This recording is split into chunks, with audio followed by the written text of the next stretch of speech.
Pertanyaan tentang apa agama asli Indonesia sering muncul dalam diskusi sejarah, budaya, dan spiritualitas. Indonesia dikenal sebagai negeri yang religius, namun agama-agama besar yang dianut masyarakat saat ini seperti Islam, Kristen, Hindu, Buddha, dan Konghucu jelas berasal dari luar Nusantara. Lalu muncul pertanyaan mendasar, sebelum semua itu datang, apa sebenarnya agama asli orang Indonesia? Dan jika memang pernah ada, apakah agama itu sudah benar-benar hilang atau masih hidup hingga hari ini dalam bentuk lain? Sebelum masuknya agama-agama dunia, masyarakat Nusantara telah memiliki sistem kepercayaan yang kuat dan terstruktur.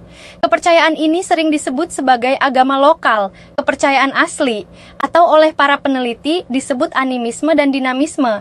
Meskipun istilah tersebut sebenarnya kurang sepenuhnya mewakili kompleksitasnya. Masyarakat Nusantara percaya bahwa alam semesta dipenuhi kekuatan adik odrati, roh leluhur, penjaga alam, dan kekuatan ilahi tertinggi yang mengatur keseimbangan hidup. Hampir di setiap wilayah Indonesia terdapat konsep tentang Tuhan tertinggi. Di Jawa dikenal istilah Sang Hyang Tunggal atau Gusti Kang Murbeng Dumadi. Di Sulawesi terdapat kepercayaan Puang Matua. Di Maluku dikenal Upu Lanite. Dan di Papua ada keyakinan tentang penguasa langit dan bumi.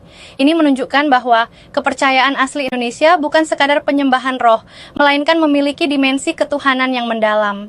Agama asli Indonesia tidak selalu berbentuk kitab suci tertulis, melainkan diwariskan melalui tradisi lisan, ritus adat, simbol, dan hukum adat. Upacara-upacara kelahiran, pernikahan, kematian, serta ritual pertanian menjadi sarana utama relasi manusia dengan yang ilahi dan alam. Spiritualitas tidak dipisahkan dari kehidupan sehari-hari. Hidup itu sendiri adalah ibadah. Ketika agama-agama besar masuk ke Nusantara, prosesnya tidak selalu bersifat pemutusan, melainkan sering terjadi asimilasi dan sinkretisme. Islam, Hindu, Buddha, dan Kristen tidak datang ke ruang kosong, tetapi bertemu dengan kepercayaan lokal yang sudah mengakar kuat. Akibatnya, banyak unsur agama asli Indonesia yang tidak lenyap, melainkan menyatu dalam praktik keagamaan baru. Tradisi selamatan, sedekah bumi, nyadran, rambu solo, dan berbagai ritual adat lainnya adalah contoh nyata bagaimana agama asli tetap hidup dalam lapisan budaya religius masyarakat. Namun, secara resmi dan politik, agama-agama asli Indonesia pernah mengalami marginalisasi. Pada masa kolonial hingga pasca kemerdekaan, kepercayaan lokal sering tidak diakui sebagai agama, karena tidak memenuhi kriteria tertentu seperti kitab suci atau nabi. Akibatnya, banyak penganut kepercayaan leluhur terpaksa memilih agama resmi demi administrasi negara. Meskipun dalam praktiknya mereka tetap menjalankan kepercayaan adat. Pertanyaannya kemudian, apakah agama asli Indonesia sudah hilang? Jawabannya, tidak sepenuhnya.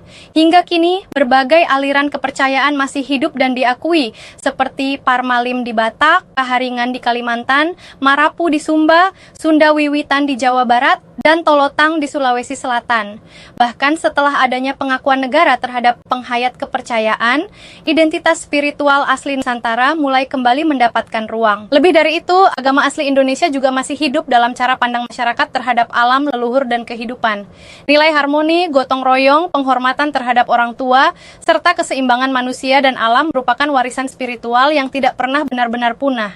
Ya mungkin tidak lagi disebut sebagai agama formal, tetapi tetap bernafas dalam budaya, adat, dan kesadaran kolektif bangsa. Dengan demikian, agama asli Indonesia bukanlah sesuatu yang telah mati dan terkubur oleh sejarah. Ia tidak selalu tampak di permukaan, tetapi hidup dalam lapisan terdalam identitas bangsa. Agama-agama yang datang kemudian mungkin mengubah wajah spiritual Nusantara, tetapi akar-akar kepercayaan asli tetap menopang cara orang Indonesia memahami Tuhan, manusia, dan alam semesta. Agama asli Indonesia tidak hilang, ia bertransformasi. Dan selama masyarakat Nusantara masih menghormati leluhur, menjaga alam, dan mencari keseimbangan hidup, selama itu pula ruh spiritual asli Indonesia tetap hidup.